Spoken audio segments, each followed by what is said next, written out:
Martin, I've been on a bit of a health kick lately. Well, more like a health observation kick. I recently got myself one of those smartwatches, and honestly, it's wild what these things can do. Oh, really? I've seen those. Are they actually useful, or is it just another gadget adding to the data overload?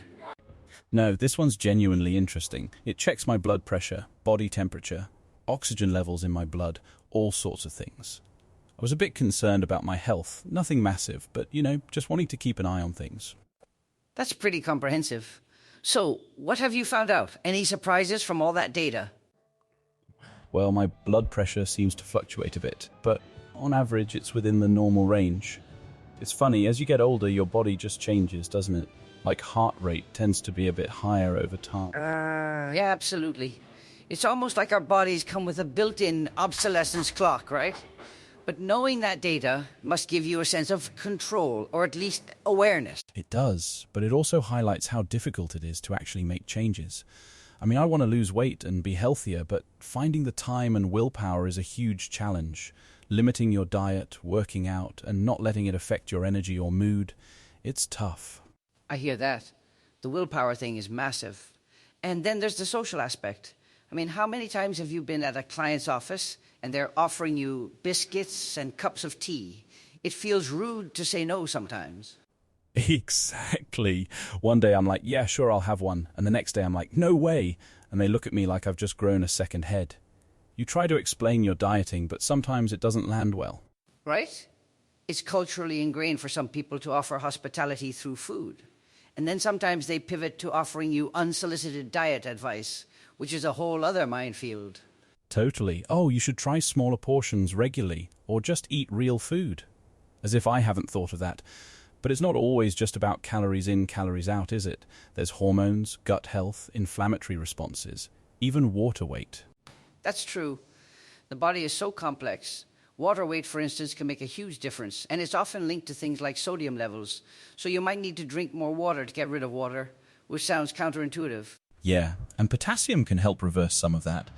But the main thing is having that knowledge, knowing what's going on under the hood.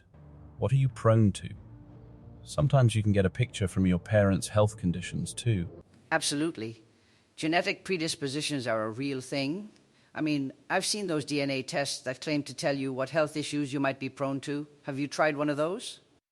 I actually did one a while back. I should go dig out the results.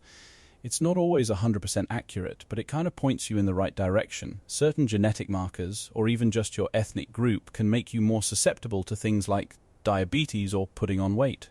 That's fascinating. It makes you wonder how traditional diets in certain ethnic groups might have protected them. But then modern food access changes everything. Suddenly those things that were once eaten in small, controlled amounts are now abundant and high level. Exactly. Like this whopping tub of peanut butter I've got. How healthy is peanut butter really? I probably shouldn't be loading up on it. I'm sure it has ramifications. Definitely something to incorporate thoughtfully. It's all about balance, right? Speaking of food and social interactions, what about those situations where clients give you home-cooked food? How do you navigate that? Oh, that's a tricky one. I had a client recently give me something she cooked. The problem is I don't know her kitchen environment or if she has certain gut bacteria that might not be great. If she sampled the food or contaminated it somehow, she could be passing things on to me. I can't guarantee the quality, That's a very valid concern. It's a bit like a culinary trust fall. So what do? Pretend to eat it or discreetly dispose of it later? She seemed to think I'd find it really great. I'm not against it, but I'd have to add my own things to it. The only thing is, it had cream and all these other rich ingredients.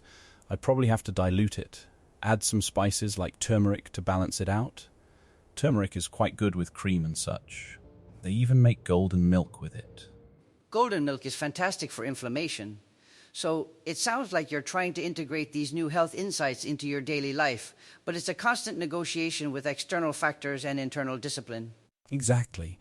It's about wanting to extend my life, like most people, and enjoy it. And sometimes, if things are too difficult psychologically, you just need to remove that element from your life, whether it's a food, a habit, or even a person. That's a powerful point about removing toxic elements, as you put it. It applies not just to diet, but to mental well-being too. It makes me think about how technology can sometimes be both a blessing and a curse in that regard. It really can. But I've been experimenting with technology in other areas too. For my videos, I've started using AI. I'm drawing off stuff from the internet, looking through archives, and I think AI adds another dimension. Oh, that's interesting. So, how are you using AI to enhance your video content? Well, if you have an old archive, say about vampires or some historical folklore, it might have been untouched for years. People would only dip into it if they were heavily researching. But bringing it into a video with AI, it breathes new life into it. It helps me build a body of facts, to get an idea of what's out there. I see. So instead of one limited source, AI helps you aggregate and synthesize information, giving a more rounded, perhaps more credible perspective on topics that might otherwise be seen as fringe. Precisely. Like people might be fascinated by Dogman, but if there's only one source producing all the information, it's all just werewolves and things. It seems limited. Not to say it isn't a phenomenon or folklore, because everyone knows what a werewolf is. But is there anything to back up modern sightings? That's where AI can help sift through the noise, I suppose. It's like trying to classify these elusive entities. Is it a changeling, a skinwalker, a Bigfoot? Exactly. And then there are all these different types of Bigfoot. So it's like, okay, we need to sort this out and frame it.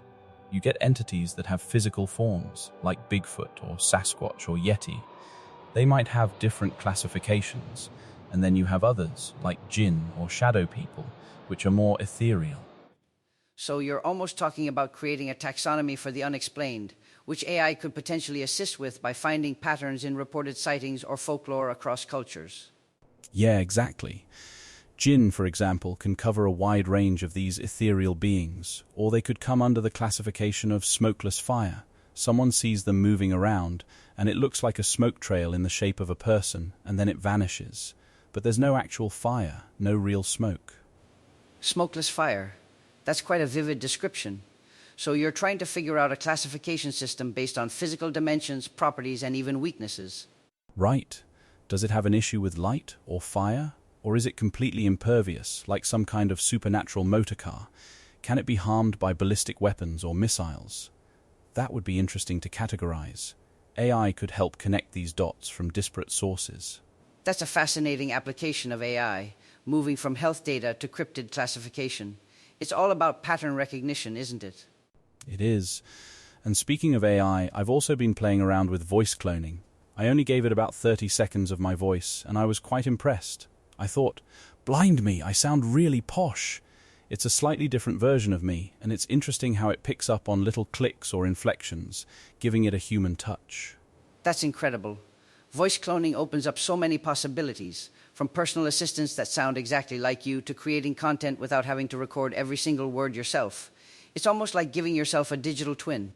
Yeah, it's all quite brand new and interesting to me.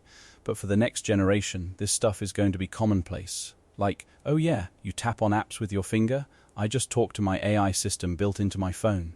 It's going to change everything. Absolutely. It's exciting and a bit daunting at the same time. This new technology has the potential to make money, to launch you further ahead.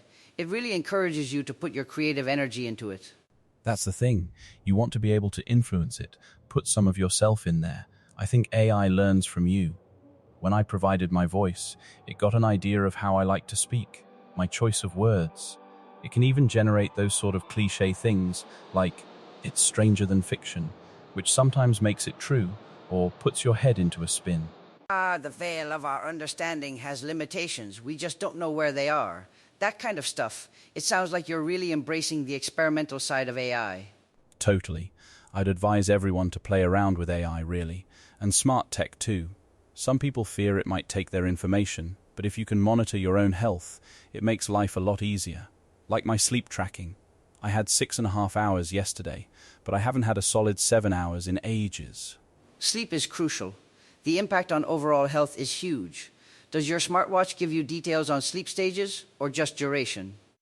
It does, yeah. It took me about half an hour, maybe 38 minutes, to actually get into solid sleep after lying down. And if I get up in the night, say for the toilet, I'll check my watch to see what my heart rate is like. That's pretty detailed. So you're getting real-time feedback on how your body is responding even during sleep or minor disturbances. Yeah, actually, I got these cramps recently, and I looked at my heart rate and it was really low, like 50 something. After the cramp had been dealt with, my heart rate shot up to 90 because of the pain, then started dropping back down. Funny games, you know? That's a direct, measurable link between a physical event and your body's response. It just goes to show how interconnected everything is. It sounds like you're really delving into optimizing various aspects of your life, from physical health to creative output, all through a smart, intentional approach. That's the goal, really. And it's all about integrating these new technologies to make life a bit smoother, a bit more enjoyable. Even simple things, like I've got a dongle coming for my car because my USB port isn't great with data syncing. Little improvements add up. Absolutely. Whether it's monitoring your heart rate, exploring ancient folklore with AI, or just getting your car's USB port to work, it's about making our lives more efficient, healthier, and more interesting. It's been a truly insightful chat, Peter. Couldn't agree more, Martin. It's all good stuff to consider as we navigate this ever-evolving world. Thanks for tuning in, everyone.